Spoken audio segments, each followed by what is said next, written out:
Eto na nga mga chong, marami tayong basketball updates. Randy Hollis Jefferson, sinabing na mind condition ang mga referee. San Miguel Beermen, ginawang motivation ang controversial Game 1 kaya nila nakuha ang panalo sa Game 2. Kagabi ay nagawang makabawi ng San Miguel Beermen matapos nilang dominahin ang TNT Tropang Giga. Siniguro nga ng SMB ang panalo kaya naman naitabla na nga nila ang final series. At ayon nga sa naging press con interview ni Coach Leo Austria, ay aminado ito na nadismaya sa naging resulta ng Game 1 matapos tawagan ng offensive interference si Moutaw Tua dahil ang PBA committee nga raw yung nagdesisyon kung sino yung nanalo. Pero imbes na magreklamo ay ginawa ngang motivation ng San Miguel Beermen ang controversial Game 1 dahil kahit ano pang araw yung kanilang gawin,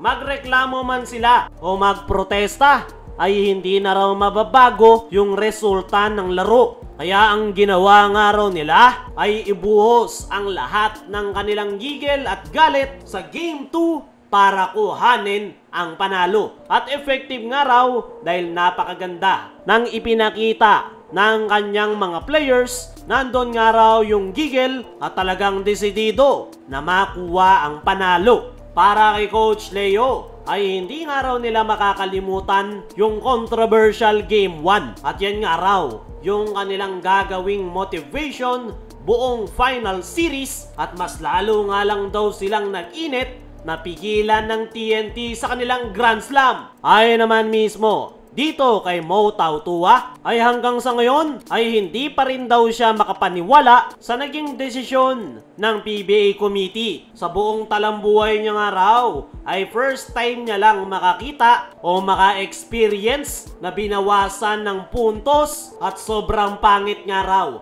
ng kanilang pagkakatalo. Masakit man, pero isinantabi nga raw nila yan at ginawang motivation para talunin ang TNT Tropang Giga. Para sa akin mga chong, ay mas uminit ngayon ang San Miguel Beermen dahil sa controversial na desisyon ng PBA committee sa offensive interference ni Moutaw Tua. Ang ending ay mas lalong nanggigil ang San Miguel at desidido sila na makuha ang kampyonato. Pasadaan naman natin ang mabilis lang. Randy Hollis Jefferson, sinabing na mind condition ang mga referee nang dahil sa controversial Game 1 Finals ay para kay Randy Hollis Jefferson ay na mind condition ng San Miguel Corporation ang mga referee dahil napakarami nga raw miss call na pabor sa San Miguel Beermen. Example pa nga nito ay ang traveling ni CJ Perez, Junmar Fajardo at ang pagkaka-headbutt ni Jericho Cruz kay Simon Enciso. Aware nga raw etong si RHJ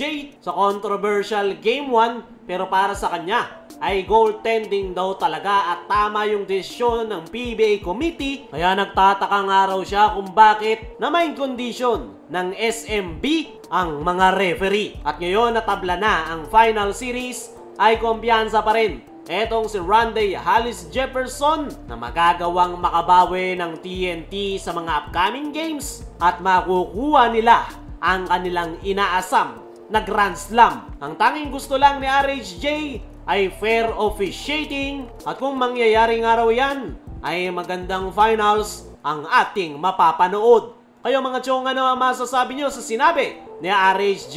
I-comment mo lang dyan sa ibaba.